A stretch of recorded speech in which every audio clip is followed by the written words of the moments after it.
그래서 고환율 상태에 빠지면 국가 경제도 서서히 망가집니다. 안녕하세요. 존 버나드요. 자, 엔비디아가 과연 AI 버블을 막아줄 수 있을까? 그런데 제가 봤을 때는 이거를 예상할 바에는 그냥 금이 최고다. 이거를 한번 얘기를 해보려고 하는데요.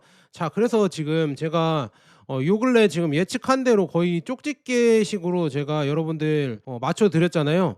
그게 뭐냐? 비트코인 조심해라. 비트코인은 이거는 이제는 투기판이 돼서 레버리지가 너무 많이 껴있다. 특히나 마이크로 스트래티지나 비트마인 이런 기업들이 너무 이 지금 비트코인이랑 알트코인 이더리움이죠. 이 투기판을 너무 이끈다. 그러니까 조심해라 이렇게 여러분들에게 말씀드렸는데 지금 급락을 하고 있죠. 그다음에 엔비디아 이것도 지금 다들 모른 채 하고 무시하고 있지만 닷컴 버블 때 시스코 아시죠? 시스코를 보는 것 같아요. 시스코도 마침 장비주였잖아요. 엔비디아도 보면은 장비주죠. 그래서 이거에 대한 버블은 막 몇 편을 더 찍어야 되는데 제가 다음에 찍을 수 있을 때 몇 편 더 찍어 드릴게요. 그래서 전체적으로 오늘 시황 한번 봐 드릴게요. 자, 미국 주식이 급락을 했죠. 그리고 상해나 항생도 지금 급락을 하고 있습니다. 그래서 제가 요즘은 주식에 손이 잘 안 간다. 그래서 여러분들에게 조심하라고 말씀드렸고요. 그 다음에 금으로 해지해라. 웬만하면은 이제는 해지 시대가 올 것 같다. 그래서 금 비중을 많이 늘려라. 이렇게 말씀드렸는데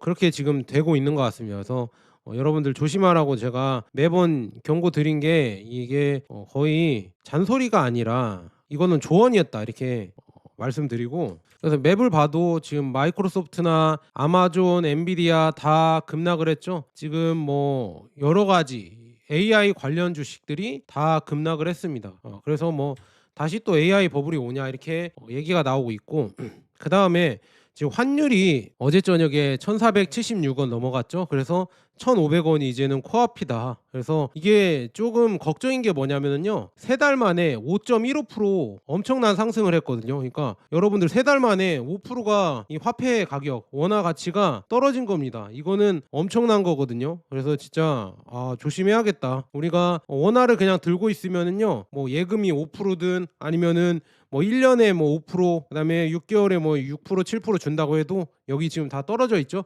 원화 가치가 달러 대비해서 계속 떨어지고 있습니다. 그래서 여러분들이 5년을 적금을 해봤자 이 32%가 올랐잖아요. 적금을 해봤자 여러분들의 가치는 계속 떨어지는 겁니다. 이 원화의 가치가 줄어들기 때문에. 근데 이거를 아직도 모르시는 분들이 있어요. 그래서 조금 걱정이 많이 됩니다. 그래서 환율이 지금 이렇게 계속 떨어지면 아니고 오르면이죠. 죄송합니다. 오르면 진짜 원화 가치가 떨어지고 환율이 계속 오르면 이러면 곤란한데 이거를 뭐 걱정이 아니라고 막 이렇게 얘기하시는 분들이 있습니다. 어떤 분이 이렇게 댓글을 남겨주셨거든요. 환율 오르라고 고사 지내네요. 이렇게 얘기를 하는데 저는 고사 지내는 게 아니라요. 고사 지낸다고요. 그리고 환율이 오르는 게 아니고요. 이 문제가 있으니까 경제에 문제가 있고 여러 가지 복합적으로 문제가 나타나니까 거기에 지금 환율이 올라가는 겁니다. 그래서 원화 가치가 그만큼 떨어지니까 환율이 거기에 비등해서 올라가는 거거든요. 그러니까 고사를 지낸다고 올라가는 게 아닙니다. 이게 미신이 아니에요, 여러분들. 경제 지표로 나오는 거예요, 환율은. 그래서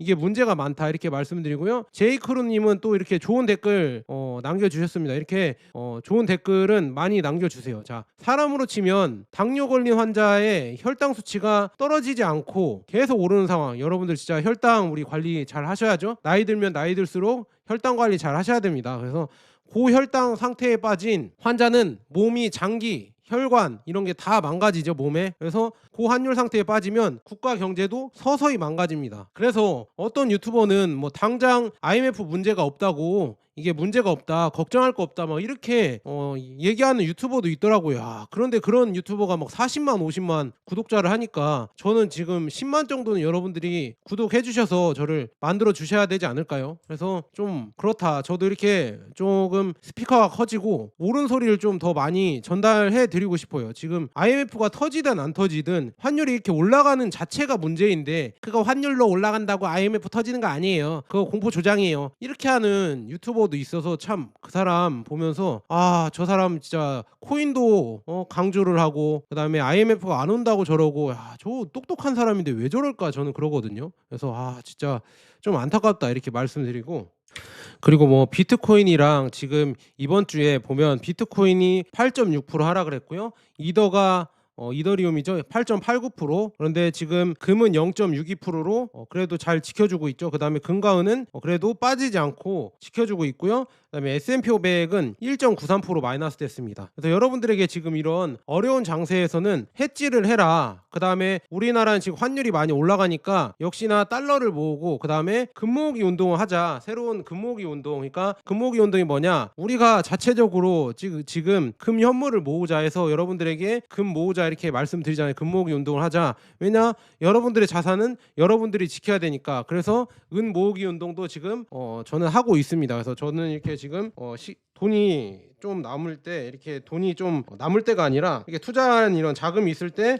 금을 이렇게 사고 있거든요. 한 돈씩 사고 있고 그다음에 은은 요즘 구하기가 힘든데 은도 이렇게 사고 있으면 1kg씩 사고 있어서 여러분들도 같이 하실 거면은 동참하셨으면 좋겠습니다. 그래서 제가 여기 지금 영상 하단에 여기 링크 있거든요. 이거 제품 보기 클릭하시면은 제품이 나오거든요. 그래서 거기 들어가셔서 사실 분들은 사셔도 되고 이렇게 그래서 지금 이번 달에 금, 골드바랑 실버바 이렇게 사주신 분들도 있고요. 아니면 다른 제품 같은 것도 거기 들어가셔서 쿠팡에서 사주신 분들이 있습니다. 그래서 영상 더보기란에 이 링크를 클릭하셔서 금 말고 다른 거 구매해 주셔도 저한테 도움이 되거든요. 근데 여러분들이랑 같이 하고 싶은 거는 금 모으기 운동. 여러분들 지금 세상이 어지럽고 해지를 해야 되는 시대인데 그래서 금 현물에 대해서도 한 번씩 여러분들 관심을 가져보셔라. 이거 10년 지나면은 금 한 돈이 얼마 올랐다 이렇게 말이 많이 나오죠. 그래서 그거 한번 여러분들 생각하시면 좋을 것 같고요.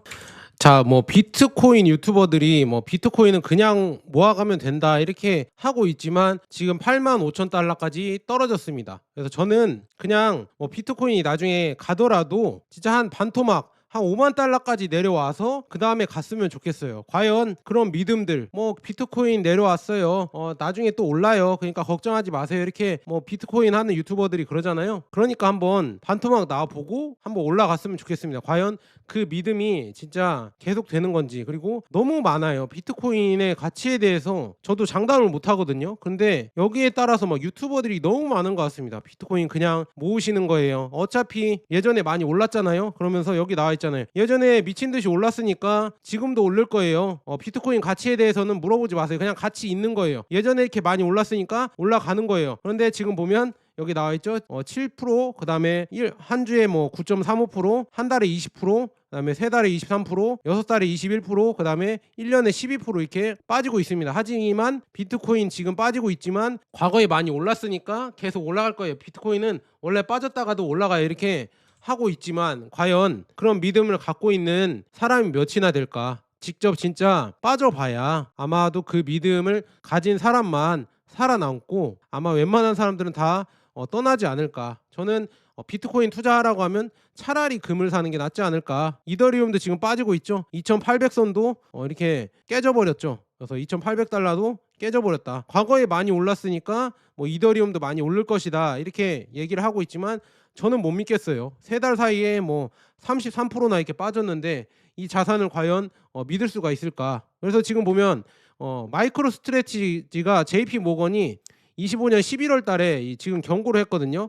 MSCI 나스닥 100 여기에 빠질 가능성을 제기했다. 그게 뭐냐 보니까 그 MSCI 규정 개정에 총 자산의 50% 이상을 디지털 자산으로 보유한 기업은 지수 제외를 하겠다. 이런 개정 내용이 있나 봐요. 그래서 이거에 따라서 26년 1월 15일 MSCI 공식 결정에서 MSTR의 모든 주요 지수에서 제거될 수도 있다. 이런 지금 JP모건이 경고를 한 거예요. 그래서 이유는 기업이 아니라 사실상 디지털 자산 펀드에 가깝다. 맞죠? 기업이면 어떤 걸 해내거나 서비스를 해서 돈을 벌어야 되는데 여기는 그냥 비트코인에 그냥 투자를 해서 이익을 내는 이런 기업이기 때문에 디지털 자산 펀드에 좀 가깝다고 저는 봐야죠. 그다음에 지수 추정 자금에 자동 매도가 또 발생할 수가 있고요. 그래서 연기금, ETF, 패시브 펀드는 비중 0%를 강제적으로 맞춰야 하므로 선택권이 없다 이렇게 나와 있으면 그래서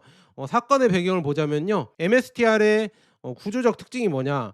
초고도 BTC 레버리지 기업입니다. 그러니까 비트코인에 진짜 미친 듯이 레버리지를 걸어서 투자하는 기업이니까 진짜 이게 빠지면 위험해요. 그래서 보면 비트코인만 64만 9,870개 이게 67억 달러 이렇게 된다고 하는데요.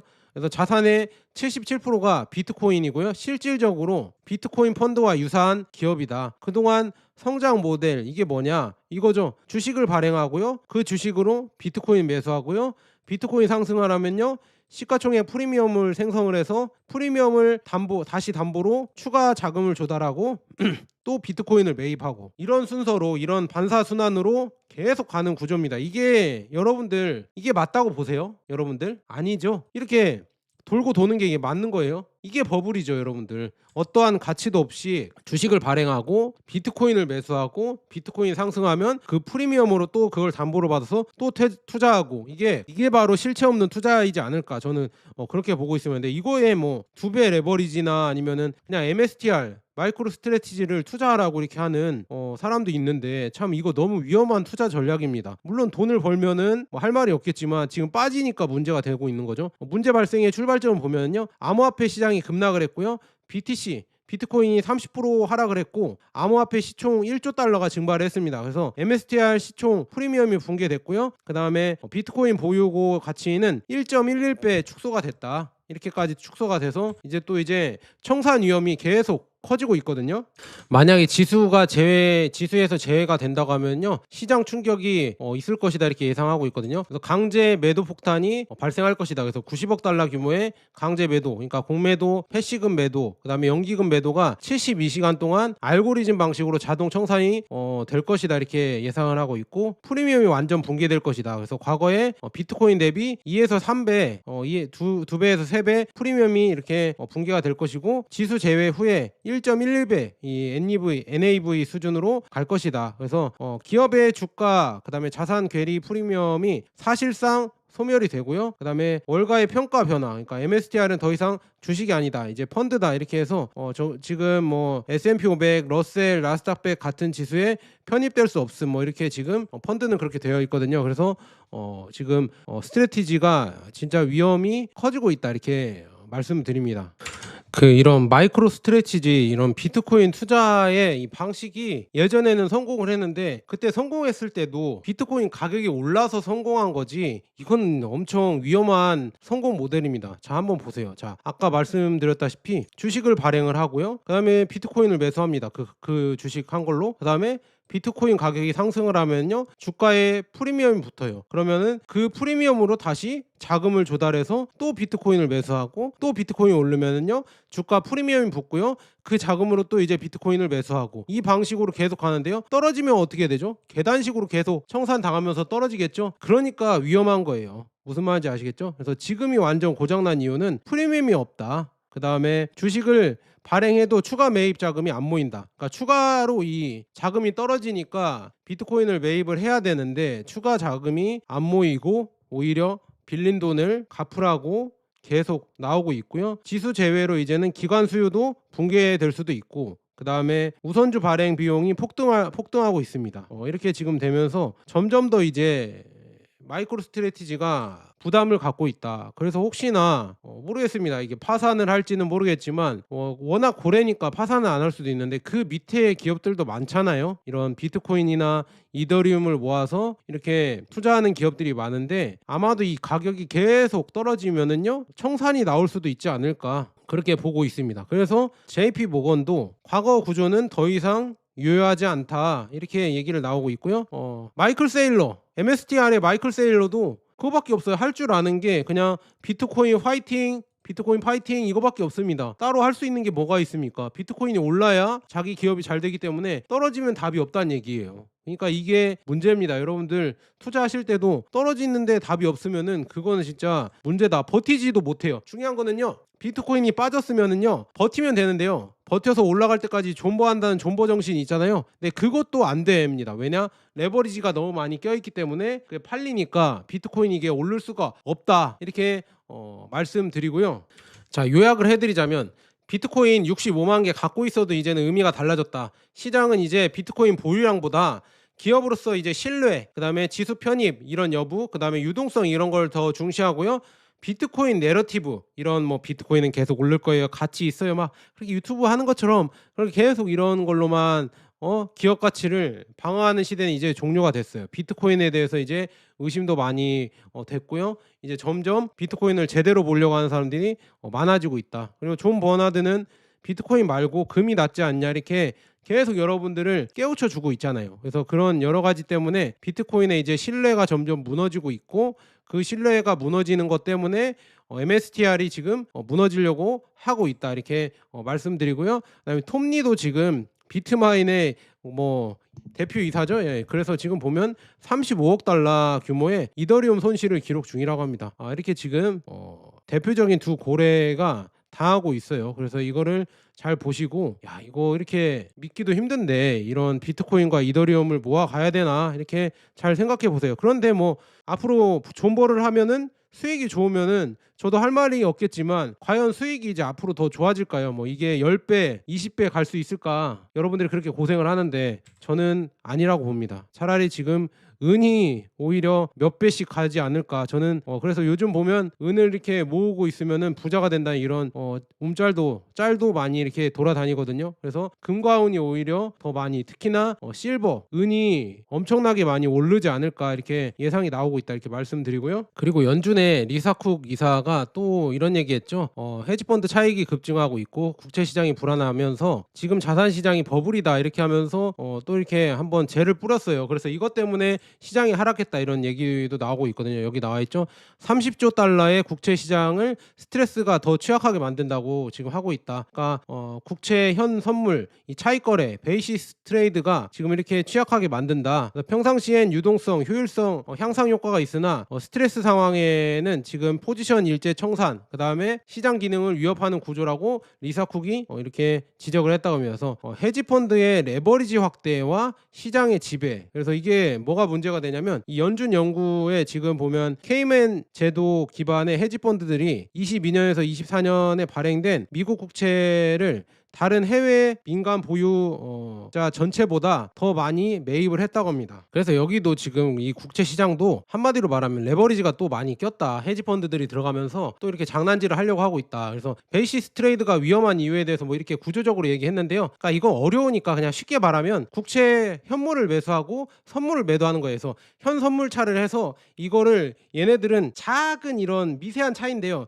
이 작은 수익을 레버리지를 껴버리니까, 막 몇백 배를 레버리지 껴버리니까 엄청난 수익이 되는 겁니다. 얘네들은 큰 고래이기 때문에. 그러니까 그런 식으로 이런 장난질을 치면은 이게 뭐 담보 부족으로 시장 변동성 확대 시에 담보 부족이 생겨서 강제 청산이 당할 수도 있고, 이런 뭐 문제가 생긴다. 그래서 국채 급락이 나오고 레포 시장의 금리가 폭등을 하고 전체 금융 시스템 스트레스가 확대된다. 그러니까 뭐 이렇게 시장 교란을 시킨다, 이런 거를 경고를 한 건데요. 과거에 지금 이런 거 베이시스 트레이드 붕괴가 있었던 때가 20년 3월 코로나 쇼크 때가 있었고요. 그다음에 19년 레포 시장 위기가 있었다고 합니다. 이런 위기 때문에 지금 스트레스가 올라갔는데 항상 연준이 긴급 투입이 돼서 결국에는 조금 진압을 했는데, 그래도 또 이게 또 위기가 될 수 있다 이런 얘기가 나오고 있고, 그리고 지금 금리 인하 확률도 확 줄어들었어요. 지금 한 달 전만 해도 거의 금리 인하 확률이요, 여러분들 98%였거든요. 근데 지금은 금리 동결 확률이 64.5%로 이렇게 늘어났습니다. 그래서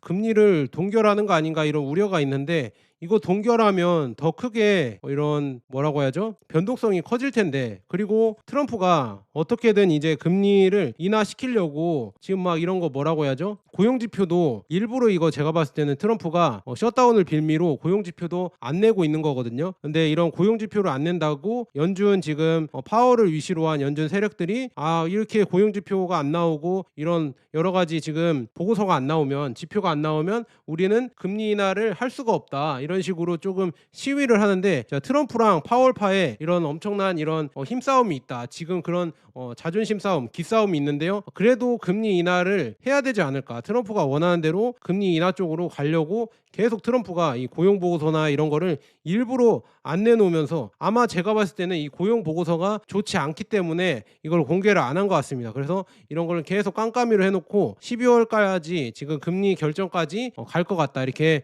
저는 보고 있습니다. 있습니다. 그래서 이런 것 때문에 지금 걱정이 좀 많이 되고 있고요. 그다음에 국제 정세도 봐야 돼요. 지금 러시아가 이제는 하르키우까지 이제 점령을 하고 우크라이나를 거의 다 뭐 먹으려고 하는 중이다. 그래서 이런 지금 변화도 있습니다. 그래서 이런 거 봤을 때 점점 이런 국제 정세가 이렇게 변하면서 러시아가 점점 이렇게 무력으로 나오면은 결국 미국과 유럽에 대한 거의 전쟁이었죠. 거기에서 이제 러시아가 승리로 돌아간다고 하면 이것도 또 큰 이런 뭐라고 해야죠? 경제 위기로 다가올 수도 있다. 그래서 이거는 요즘 뭐 전체적으로 국제 정세랑 같이 봐야 이걸 볼 수 있는 상황이기 때문에 이거에 대한 해석을 해주는 사람이 거의 없죠. 근데 존 버나드는 이것까지도 같이 보고 있다. 오지랖이 넓으니까 그렇게 말씀드리고요. 레이 달리오도 또 이제 시장 거품에 대해서 또 경고를 했거든요. 명백히 거품은 존재한다. 1929년 대공황 직전, 그다음에 2000년 닷컴 버블, 현재는 지금 80% 수준이다. 그러나 즉시 폭발 위험은 낮다. 거품은 지속 불가능한 상태지만 지금 당장 터질 요인은 아니다.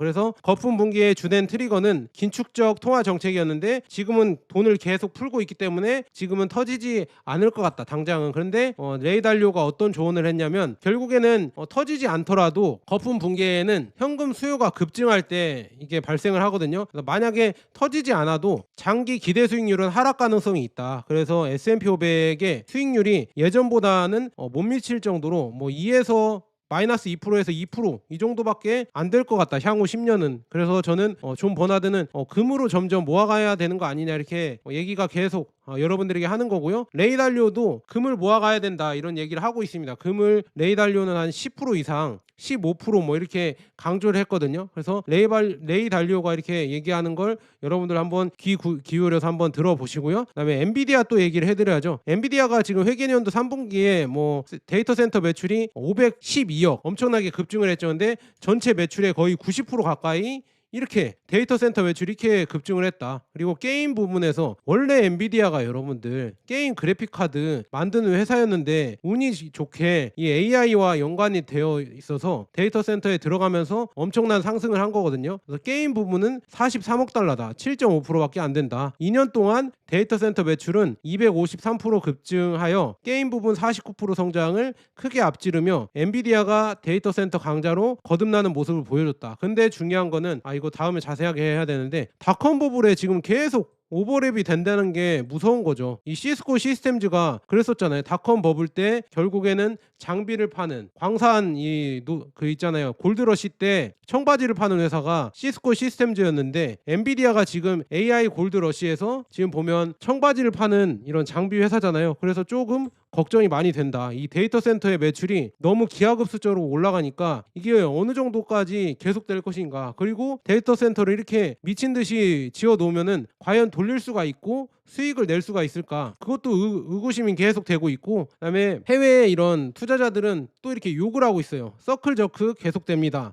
뭔발 또 시작이네 이렇게 하면서 마이크로소프트, 아마존, 구글, 뭐 AI 스타트업, 엔비디아, 오픈 AI 이렇게 계속 돌고 도는 이런 서클 저크 계속 돌고 돌리는 돌림판 이게 계속 돌아간다. 서로 뭐라고 해야죠? 지분을 주고 투자를 하고 제품을 받고 투자를 하고 지분을 받고 이게 계속 굴러갑니다. 이게 계속 굴러가면 터지진 않죠. 하지만 계속 자산의 규모가 뻥튀기가 되는 거죠. 기존에 이 정도밖에 없었는데 이게 굴르면서 돈이 돌면서 갑자기 이렇게 기하급수적으로 커지는 겁니다. 그래서 이거가 지금 문제가 많이 되지 않을까 저는 걱정이 됩니다. 그래서 우려스럽게 저는 계속 보고 있어요. 물론 저도 미국 주식에 투자하고 있지만 이제는 비중을 점점 낮추고 금으로 가고 있습니다. 그래서 계속 여러분들에게 고리타분한 금을 계속 이렇게 여러분들에게 말씀드리는 게 이런 위기 때문에 지금 구리 문제도 심각하다고 하거든요. 이 데이터 센터에 들어갈 이 구리 있잖아요. 전기선을 까는 게 구리선으로 깔잖아요. 근데 이 구리가 부족하다고 합니다. 그래서 AI가 검색부터 비디오, 물류까지 모든 분야에서 적용되면서 2030년까지 그 점유율은 2배로 증가할 수 있다. 그 건설의 중심에 구리가 있다. 그래서 구리가 엄청나게 문제를 발생시키고 있어서 걱정입니다. 이게 과연 데이터 센터 전력 문제도 있고요. 전기 문제, 그다음에 이런 굴이나 이런 문제가 있기 때문에 이거를 다 이렇게 충족할 수 있을까, 그것도 걱정이 좀 많이 된다 이렇게 말씀드리고요. 그리고 엔비디아는 그래도 양반이지만 데이터 센터로만 먹고 사는 오라클의 이런 지금 신용 프리미엄, 신용 디폴트 수압이 계속 올라가고 있습니다. 그만큼 지금 부채가 늘어나고 있고 부도 위기가 이렇게 늘어나는 겁니다. 좀 이런 거 봤을 때 조금 AI 버블에 대해서 우리가 진짜 뭐 터지지 않는다 막 계속 유튜버들도 또 그렇게 얘기해요. 근데 터지지 않아도 이 우려 섞인 이런 눈빛으로 봐야 되지 않을까. 그리고 지금 뭐 밸류에이션을 봤을 때 미국 주식을 막 엄청난 비중으로 들어가야 되는 지금 시기는 아닌 것 같거든요. 분명히 저는 20% 30%씩 나스닥이 폭락이 나오긴 하거든요. 위기가 올 때 그거를 차라리 기다리는 게 지금 들어가는 것보다는 낫지 않을까, 저는 그렇게 조심스럽게 예측을 하고 있고요. 그럼에도 불구하고 지금 세계 중앙은행들은 돈을 계속 풀고 있습니다. 화폐 공급량이 미친 듯이 또 늘어나고 있어요. 지난 12개월 동안 전 세계 통화 공급량이 10조 달러 증가를 했다고 합니다. 이제 중앙은행이 불가피하게 대차 대조표를 다시 확대해야 할 때 무슨 일이 일어날지 상상해 보세요. 야, 엄청나게 지금 돈을 푼다는 얘기죠. 그럼 이렇게 푼다고 하면 뭐 비트코인이 올라갈 수도 있다, 이렇게 좀 희망의 회로를 굴리시는 분들이 많은데요. 비트코인은 좀 힘들 것 같습니다. 저는 차라리 그냥 미국 주식은 그래도 잘 갈 거라고 보고 있지만 그래도 좀 걱정이 됩니다. 그리고 글로벌 M2도 지금 10일 전에 이 95조 달러 역대 최고치를 돌파했다고 합니다. 엄청나죠? 지금 걱정이 좀 많이 되고 있다 이렇게 말씀드립니다. 이렇게 지금 계속 이 M2 통화량, 이 지금 우리가 시중에 도는 돈들이 계속 늘어나고 있어요. 그래서 얘네들은 뭐 국채 금리가 늘어나고 지금 이렇게 선진국 국채들, 뭐 미국 국채나 아니면은 일본이나 이런 게 계속 국채가 늘어나는데도 그냥 돈을 왜 이렇게 발행할까? 결국에는 첫 번째는 시중 경제가 그만큼 안 좋다는 얘기고요. 두 번째는 이거 그냥 망했다, 망할 바에는 그냥 돈이라도 많이 이렇게 풀어서 다른 거라도 챙기자 해서 이렇게 하는 거 아닌가 좀 걱정이 됩니다. 그래서 지금 아직도 지금 보면 미국의 부채 시계는 계속 돌아가고 있다. 지금 38조 달러가 넘어섰죠. 그래서 미국의 지금 부채 한도 협상이 또 있을 텐데 38조 달러가 넘어가고 이제는 40조 달러를 향해서 지금 미국 부채가 계속 커지고 있다 이렇게 말씀드리고, 그다음에 지금 일본의 40년 국채 수익률도 미친 듯이 올라가고 있거든요. 이것도 진짜 걱정입니다. 이렇게 된다고 하면 엔캐리 트레이드가 회수되면서 유동성이 또 말라갈 수 있는 이런 하나의 이런 원인이 됩니다. 그래서 이것도 이렇게 되면 뭔가 큰 위기가 올 수도 있지 않을까. 그래서 저는 뭐를 하고 있냐, 이제는 뭐 미국 주식의 비중을 조금씩 줄이고 금을 많이 모아가고 있습니다. 그래서 UBS에서도 지금 정치적 금융적 위험에 따라 26년 2분기에 금 가격이 온스당 4,900달러 상승 가능성을 제기했다고 합니다. 그래서 UBS가 이렇게 연준의 금리 인하, 실질 수익률 하락, 그다음에 지속적 지정학적 불확실성, 그다음에 미국 국내 정책 환경 변화로 인해서 전체적으로 지금 26년 금 수요가 더욱 증가할 것으로 예상한다. 그리고 골드만삭스도 또 지금 26년 말까지 온스당 4,900달러, 밈도 아니고 루머도 아니다, 월가의 예측이다 이렇게 얘기가 나오고 있고요. 법정화폐가 불타고 있고 비트코인이 피를 흘리는 가운데 자산의 왕은 역사적인 상승세를 준비하고 있습니다. 그게 바로 금이다. 그래서 중앙은행들이 돈을 쌓아두고 자금이 순환합니다. 그래서 종이에 대한 신뢰가 무너지고 있다. 금은 오르지 않습니다. 이는 금융 시스템 가격이 전체적으로 재조정되면서 금 가치가 오르는 것처럼 보이는 것이다. 그래서 지금 금이 계속 올라갈 것이다 이렇게 예측이 되고 있습니다. 그래서 1년 수익률만 봤을 때도 여러분들, 앞으로 저는 왜 여러분들에게 금을 이렇게 강조드리냐면 수익률 자체로도 안정성도 안정성이겠지만 수익률 자체로도 비트코인이 12% 마이너스, 이더리움이 8% 마이너스 난 가운데 금은 지금 금 ETF가 53% 플러스 났고요. 은이 지금 62% 플러스 났습니다. S&P 500은 10%거든요. 그래서 금이 오히려 S&P 500, 나스닥 100보다 금은이 오히려 더 수익률이 높다. 차라리 그러면 안정성이 있고 수익률 높은 금과 은을 모아가는 게 좋지 않을까, 저는 이렇게 말씀드리고요. 지금 오늘 AI 버블과 그 다음에 비트코인 하락 뭐 이런 거 거의 뭐 여러분들에게 적중했죠. 뭐 AI 버블은 적중을 안 했다고 해도 비트코인 하락은 제가 수없이 강조드렸습니다. 조심하시라고 말씀드렸고 비트코인 대신 차라리 금이 낫지 않을까 이렇게 매번 말씀드려서 금모으기 운동을 지금 하고 있습니다. 저는 금모으기 운동 하고 있으니까 여러분들도 하실 분들은 동참하셔서 지금 제 링크 올려드렸으니까 한 번씩 보시면 좋을 것 같습니다. 자, 여기까지 좋은 버나드였습니다. 여러분 긴 영상 시청해 주셔서 감사합니다. 좋아요 한 번씩 부탁드립니다.